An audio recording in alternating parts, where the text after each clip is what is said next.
Welcome. Today we are discussing and reviewing the Sheaffer Snorkel. Now, the Sheaffer Snorkel was first released in 1949. But before we get into this pen, let's tell you more about the history of Sheaffer pens. So Walter Sheaffer owned a jewelry store, and that's how he got into fountain pens. He's an interesting guy. He was a hard worker his whole life, and he was a tinkerer, an inventor of his own right. He invented the lever fill pen. This is not a Sheaffer, this is a Wall. So Sheaffer invented the lever fill pen. A lever fill was something that revolutionized fountain pens, and this was pretty much the de facto standard for the next 30 years or so. But this is just a lever. You pull it up, it pushes on a sack and expels, and then you push it back down, and it creates the vacuum, allows that sack to expand, and then suck up your ink. So this was kind of a no fuss, no muss. You didn't have to take your pen apart and eyedropper it like most others. Now, unfortunately, even though he invented it, most of the competitors that used it kind of skirted around the copyright laws. So Sheaffer didn't get as much credit and near as much money as he should have for his invention and widespread use of the lever fill pen. The Snorkel design, it was a brilliant design. It just was kind of, at least in the 50s, a little bit too late. This was fountain pen's last great attempt at kind of being modern, no fuss, no muss compared to the ballpoints of the day. And I'll show you this unit, but you can kind of see it poking out right there, but we'll talk more about that in a bit. All right, so let's talk about this pen. As we said, it came out in 1949, but it was more widely known as being from the 50s because of, that's when it really saw widespread use. We're going to start back here. We've got almost some indents or like a knurling on this resin plastic type body, and this is for purpose. I'm going to show you that. That's part of the Snorkel system later. We're going to move up. It's a nice conical design. It feels like a slight taper once you get near the end, but it feels pretty straight up here. Small bump up to the cap, and the cap is obviously conical too. This white dot, I found a couple different years for when it was introduced, but this white dot signified that this had a lifetime warranty. That was something that the owner or purchaser of the pen could buy at the time of purchase, and it was an extra fee, but it guaranteed them, a lifetime warranty. So anytime you see a pen that has that white dot like that, that means that the original purchaser went all in as far as all the options if they're going to spend the money for a lifetime warranty typically. So that's usually a good indicator of the quality of the pen that you're getting. All right, we're going to go under the hood here. Before we fully go under the hood, we'll note that the cap is postable. It's still a very light pen because it's this plastic resin, so I don't usually post, but it is postable if you'd like to. Now we're under the hood, and let's take a look up here. You can see the cap threads are, it feels like a metal, so that's nice. And you've got another plastic or resin type part here. It doesn't feel like ebonite, but it's got like a ribbing. It's very similar to the tactile turn milling, if you're familiar with that. It's basically the same thing, just in the plastic for the grip here, so you do have a little bit of a tactile sensation for this pen. When we look at the nib, you can see it's unique because it encompasses 360 that entire feed. So that's a nice thing. I mean, you can kind of get your fingers up on there and it's not going to do anything because the ink's not there yet. It's further down. So you can actually use that as part of your hold, but usually I don't, But if you did slip up a little bit, that kind of blocks your finger, your underneath finger there, from getting all inky, which is something that was another nice and thoughtful design. Sheaffer was a great innovative guy, and that comes out in his work. So let's zoom in, and we're going to show you the nib itself. So it says Sheaffer's U.S. Patent Office, made in the USA, 14 karat gold. One last thing I wanted to show you before we do some writing. This nib geometry, see how it kind of flares out a little bit at the end? I really think that helps this and makes this more smooth. What I mean by that is kind of most fountain pens, they'll come down at a rather straight angle. They might have their tipping up there, but this one, it almost like comes down and like flares out. And that's way too drastic, but you get the point. And I think how it flares, that nib geometry there, really helps make this one a very smooth writer. So this one is very smooth. This is a fine, and it just flows so well, so smoothly, especially for a fine. I'm not big on fines, but this is a nice fine. So the writing is great. All right, so now let's talk about the snorkel system here. So we're going to go back to this grip. Remember, we said that's part of it. We're going to turn this one counterclockwise, and that's going to start to expand our snorkel device there. See that? So you kind of press in, turn counterclockwise, and there you go. There's our snorkel. So the premise here is that it should be the only part that you really dip into the ink, and then you don't have to clean your nib like you would on a lever fill pen. So this was another great innovation to make fountain pens more easy and user-friendly. All right, so we are going to go ahead and pull the system out, and I'm going to kind of do it here so you can see. So we're going to pull that out.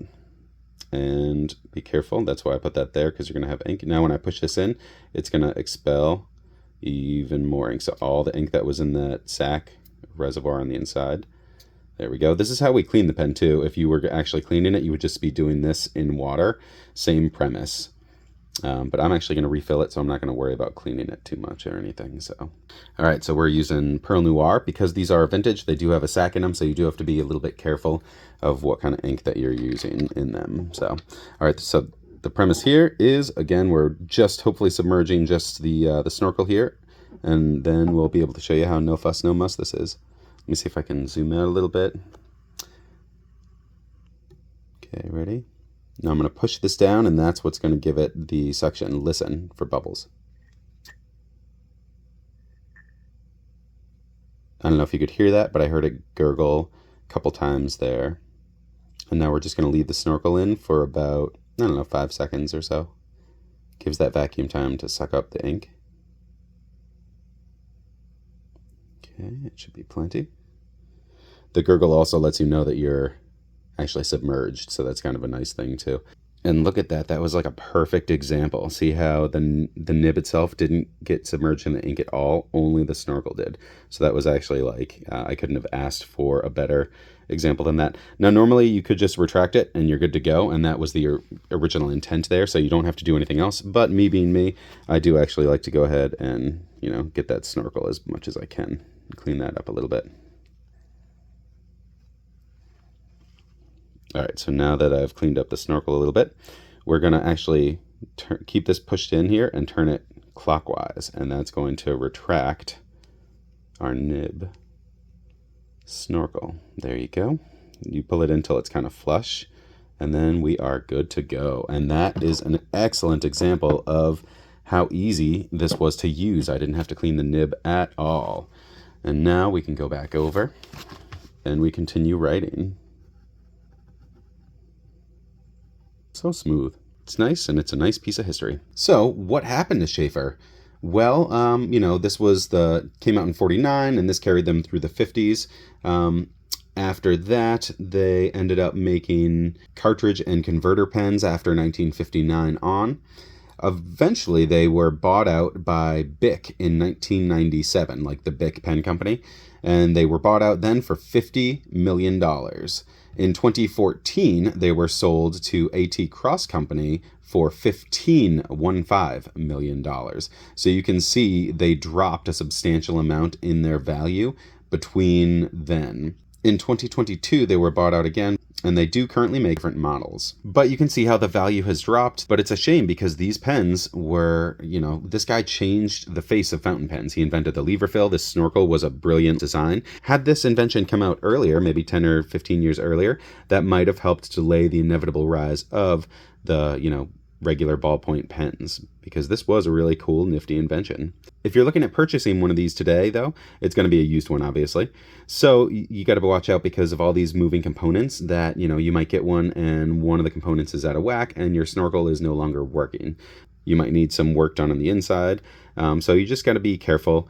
Got to know what you're getting into potentially. This one was a donor pen for review, so it's obviously in great working order, and it was really fun to use a nice vintage like this and get to experience the snorkel system for myself firsthand.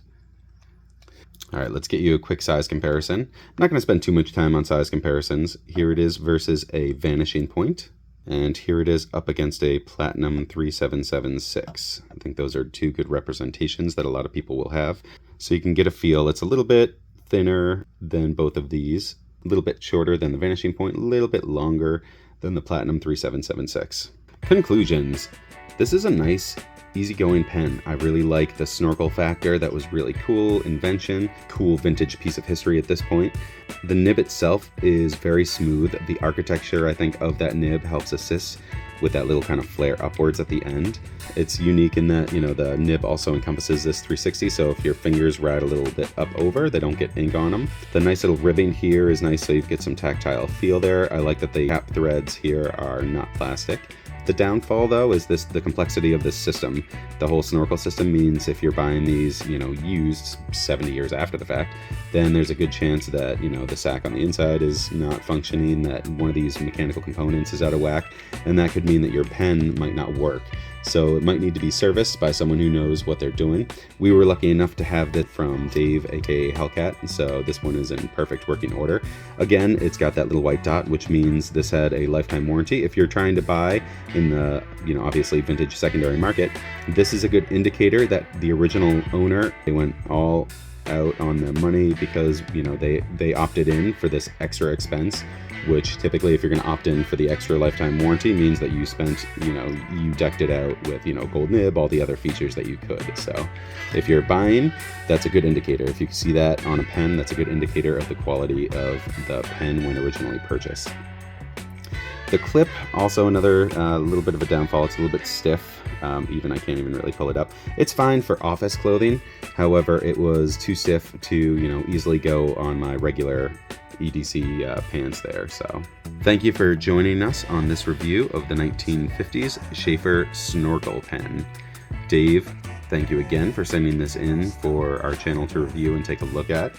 It is a really nice, smooth writer, and it's a nice piece of vintage fountain pen history. And thank you to everyone else for watching and sticking with our channel. And as always, may your journey lead to serenity.